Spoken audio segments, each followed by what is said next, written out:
Good morning, fisher people. Welcome to my tutorial for making a deadbait trace. I'm going to be using my 42-pound Nitinol titanium alloy multi-strand wire. It's lovely to use. I've started off with 60 centimeters. This should give me a trace of approximately 50 centimeters once I'm finished. First off, I thread on two 0.8mm double crimps.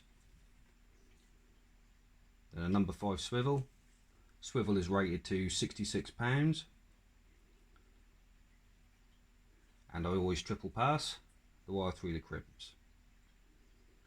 The reason for this is that titanium does have a stretch component to it, so it's better to be safe than sorry.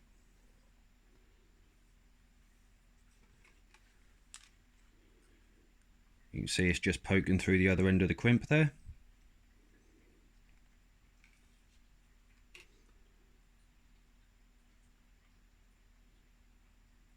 I'll leave a reasonable size loop for the swivel. I start off by crimping right in the middle of both crimps, just to secure them. Also like a slight gap between the crimps. That might be an OCD thing though. And then I'll just crimp the rest of the crimps.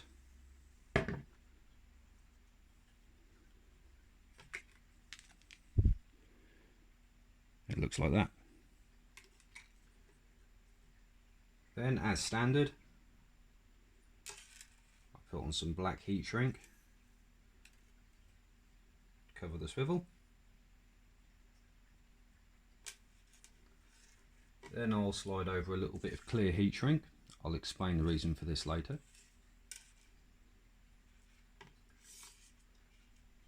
Then a single 0.8mm double crimp.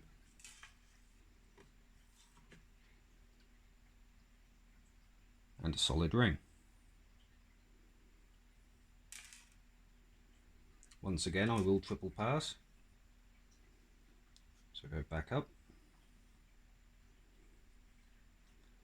And down and through again.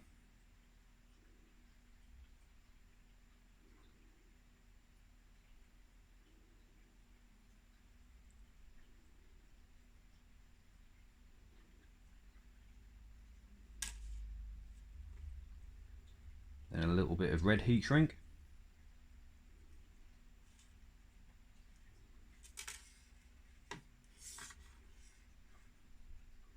Two more 0.8mm double crimps.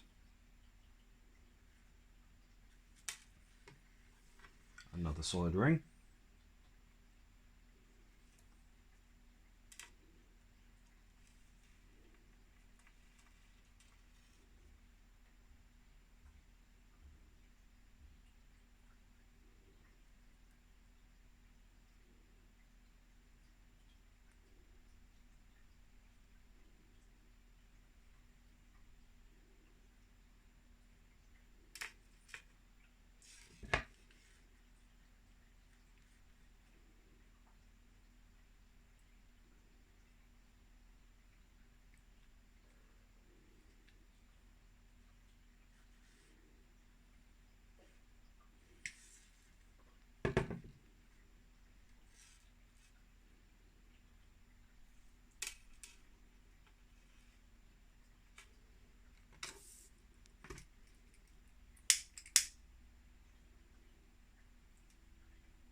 I like to leave the loops clear of the heat shrink so you can check out the condition of the end connecting loops, because that's where wear is most likely to occur. If you start to see any fraying, it's time to replace your trace. Now, to get the correct spacing between the hooks, these are for Sam. He wants a spacing on this trace of 12.5 centimeters, approximately 5 inches, which is there. So the crimp is in the right place. I'll pull on the bottom loop to secure the top loop, just there. Double check that it hasn't moved too much. Lovely. And then I will pull the upper part of the trace to reduce the size of the loop with the solid ring on it, like so. One final check. Then I crimp. These are very basic crimping pliers. They've done me well. If you want the link to them, I got them on Amazon. They're cheap enough, I think it's about 15 quid. Which is great if you're making plenty of traces. Now, the reason for the clear heat shrink is so you're able to use it as a telltale, because the wire is very, very durable. So it's going to be component failure, which you're going to have to be more aware of. With the clear heat shrink, you will be able to see through it, just check out the condition of your crimps, and this can be a gauge to whether they're starting to corrode. If the corrosion gets too bad, use your own judgment and swap your trace over. The solid rings I'm using, they're stainless steel. They should last the lifetime of the trace. The split rings that you then put onto there, they're slightly more susceptible to corrosion, but they can obviously be replaced, as can your hooks. Now the clear heat shrink I'm using is a little small, it's 1mm, so I need a little bit of lubrication. There's always time for lubrication.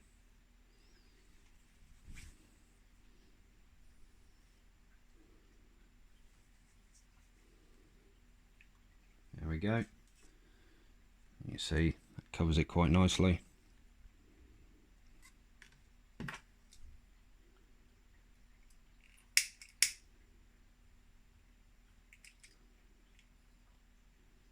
There we have it. Last thing to do is to put on the split rings. You all know how to do that, but I'll record it for posterity anyway. Awkward sods. You watch, one's going to go flying across the living room now.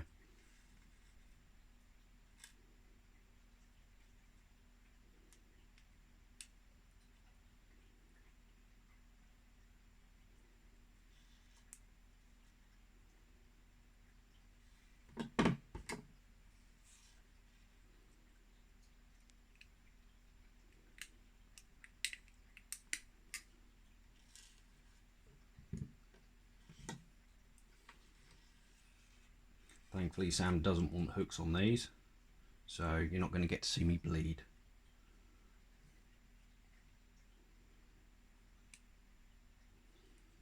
Although if you want me to bleed, I can put hooks on for you.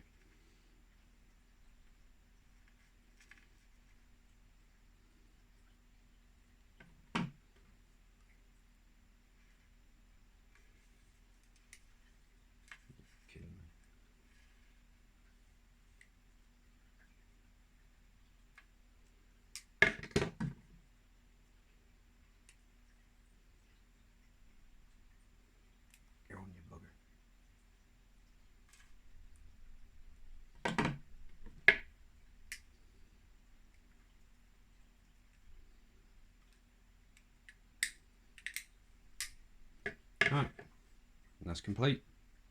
All you've got to do now is add hooks. I also recommend using an up trace, especially when float fishing. But yeah, these should last you a good long while. Thanks for watching, I hope it's been of some help.